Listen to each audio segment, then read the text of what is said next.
Akan gelar pawai obor, setuju? Setuju. Jadi malam hari ini kita putar balik dulu. Setuju? Setuju. Tidak ada bupati, ada Pak Kapolres nih. Anda berbicara di depan beliau. Jadi Anda minta malam ini kita putar balik.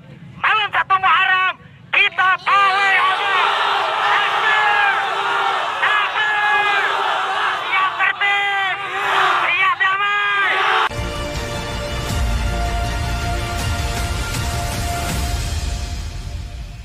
A'udzubillahi minasyaitonirrajim. Bismillahirrahmanirrahim. Assalamualaikum warahmatullahi wabarakatuh.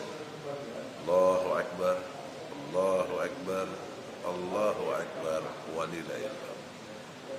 Dalam kesempatan Hari Raya kemenangan bagi seluruh umat Islam di dunia, dalam konteks kemenangan ini sebenarnya kita ada 3 hari yang menjadikan hari raya.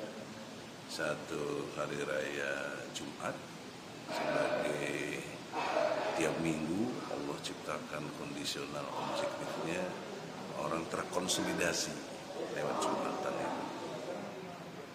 Yang kedua, hari raya Idul Fitri, setiap tahun selalu ada, dan juga berupa endingnya pengampunan segala dosa, pensucian diri kita pada Idul Fitri.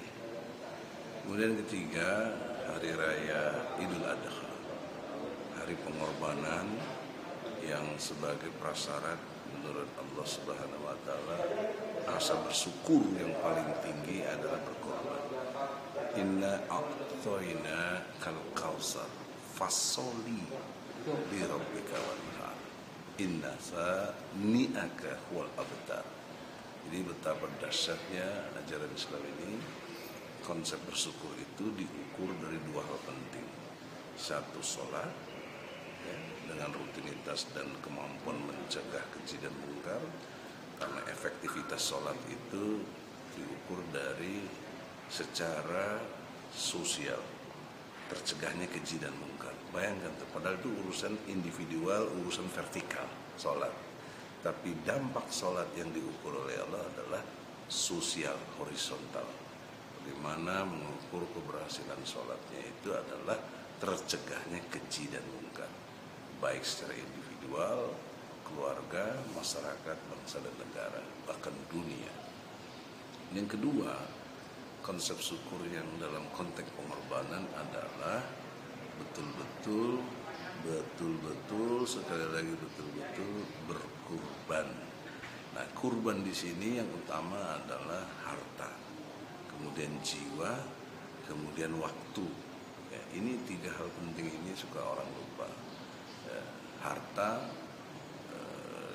kita harus bagaimana menyumbangkan dan berikhlas, sedekah, infak, zakat di jalan Allah, dan yang utamanya lagi jiwa, siap mati syahid. Dan kemudian waktu, sekarang kita hidup lewat waktu, tanpa waktu yang gak ada kehidupan, maka wal asri, rugi orang itu, kecuali ilal ladzina amanu, yang beriman dan beramal soleh. Jadi itulah satu konsep syukur yang dahsyat dari ajaran Islam, yang membuat satu kondisi objektifnya Islam pasti menang. Nah, kemenangan yang utama dalam konteks diri sendiri yaitu kita aplikasi dari sholat, tercegah keji dan mungkar, kita bebas dari berbuat maksiat, bebas berbuat dari perbuatan zina dan lain sebagainya, kezoliman, kemunafikan. Itu artinya kita menang secara individu.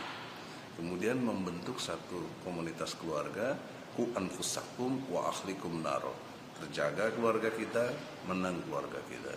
Kemudian lebih luas lagi masyarakat, terjaga masyarakat itu, maka berlakulah hukum-hukum Islam, baru terjaga masyarakat itu.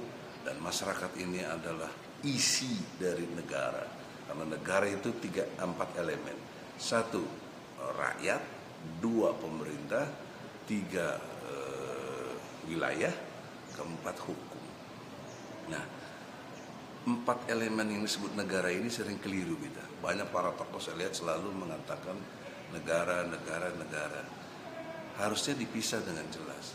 Yang nggak benar di sini banyaknya adalah pemerintah, bukan rakyat. Kalau bukan negara itu harus menyangkut ada rakyat, ada wilayah, ada hukum. Jadi problem seriusnya ada di pemerintah. Kemudian penegakan hukumnya. Nah, kemudian di wilayah ini sifatnya pasif wilayah kan. Tapi 2 elemen terpenting adalah pemerintah dan penegakan hukumnya. Itulah yang membuat negara menjadi kuat. Ya, jadi keliru kalau nyebut negara tidak hadir itu apa? Yang tidak hadir dong, kita rakyat ada kok. Ya. Jadi oleh karena itulah dalam kesempatan ini kritik-kritik saya juga kepada para kritisi yang tokoh-tokoh sering salah dalam mengartikan negara, tidak sesuai dengan ilmu hukum. Di dalam kesempatan ini negara Republik Indonesia berarti 4 elemen yang saya maksud itu. Problem terbesarnya ada pada pemerintah dan penegakan hukum yang tidak benar. Terutama kita sudah 75 tahun merdeka, 7 kali ganti presiden, hingga detik ini tidak berlaku hukum Islam. Artinya apa? Artinya kita gagal. Failed state, ya, negara yang gagal kita ini. Dari segi pandangan sebagai orang muslim, orang bertakwa, dan dari pandangan Allah itu sendiri yang menghendaki kemenangan itu adalah dengan tegaknya hukum Allah. Oleh karena itu berkorbanlah harta, jiwa, waktu kita untuk tegaknya hukum Islam di Indonesia. Karena wilayah kita jelas Indonesia. Oleh karena itu pula kita akhiri dengan semangat yang sangat kuat. Allahu Akbar, Allahu Akbar, walillahil hamd. Allahu Akbar itu artinya semua kecil, presiden kecil, menteri kecil, gubernur kecil, sampai RT RW kecil, nggak boleh ada dianggap besar kecuali Allah. Itulah konsep kemenangan awalnya. Kalau kita ada bergeser sedikit, ada yang besar selain Allah, musyrik. Dan kalau sudah musyrik, pasti jatuhnya munafik, dan setelah munafik pasti jatuhnya murtad. Nah, itu yang kita hindari, dan semua logika-logika saya tercover dalam ayat-ayat Quran, terutama surat Al-Maidah ayat 54. Ya, semoga kita bisa mengambil ibrah dari Idul Adha kali ini. Saya kira demikian, semoga Allah ridho. Assalamualaikum warahmatullahi wabarakatuh.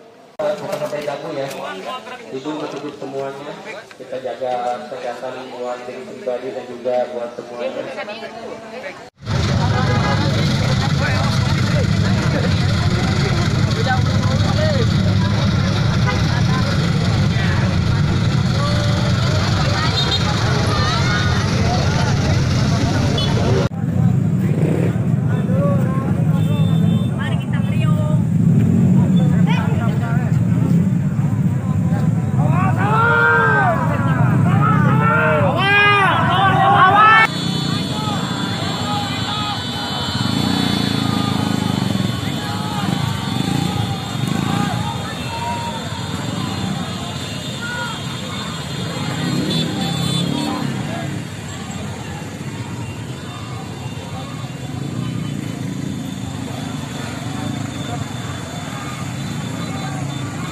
Lokasi depan kantor Kecamatan Cisarua perihal pembubaran konvoy malam takbir ya.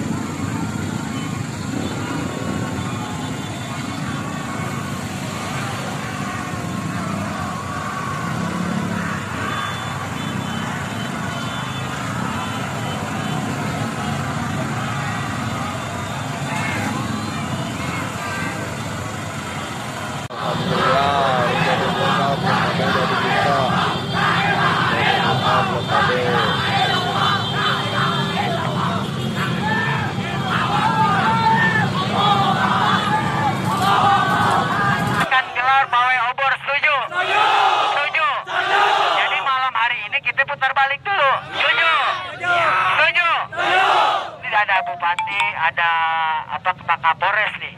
Ana berbicara di depan beliau. Jadi Ana minta malam ini kita putar balik malam